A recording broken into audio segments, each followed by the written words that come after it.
দর্শক, আজকে আমি আপনাদেরকে দেখাবো মালচিং পাতার সঠিক নিয়ম কি, কিভাবে মালচিং দিলে আসলে সঠিক নিয়মে আপনার মালচিংটা বসানো হবে এবং মালচিংটা সঠিকভাবে সেট করা হবে, সেটা আমি আজকে দেখাবো। আগে এখানে এই কৃষক কি ভুল করেছে সেটা আমি আপনাদেরকে বলবো।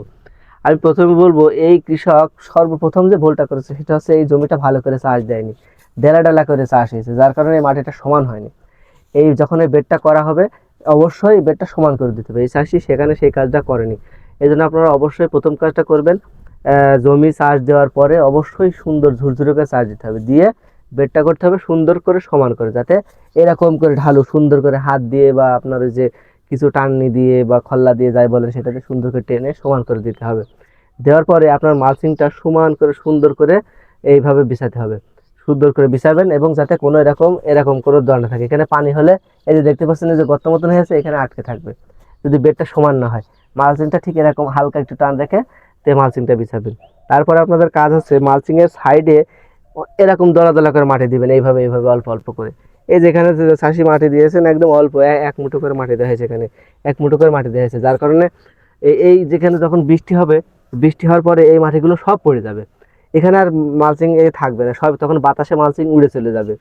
তারপরে আপনার এখানে হয় আপনি মালচিং এর খোল দিয়ে অল্প অল্প করে মাটি দিন, না হয় এক কোল দিয়ে সব মাটি দিয়ে দিন, এই এক কাজ করবেন।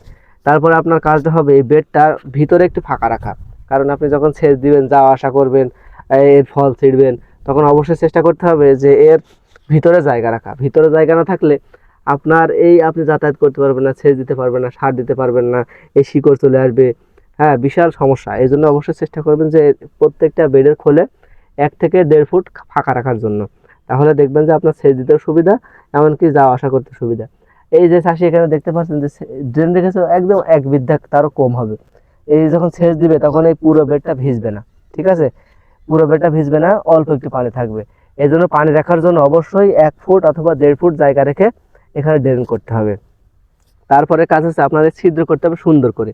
এই যে ছিদ্র করেছে, এখানে চাষি হাত দিয়ে এরকম করে ছিদ্র করেছে, এর চাইতে ভালো হয় একটা কাটার দিয়ে ছিদ্র করলে জিনিসটা সুন্দর হয়, চারা বসাতে ভালো হয়, এখান থেকে আগাছা পরিষ্কার করতে ভালো হয়, সার দিতেও ভালো হয়।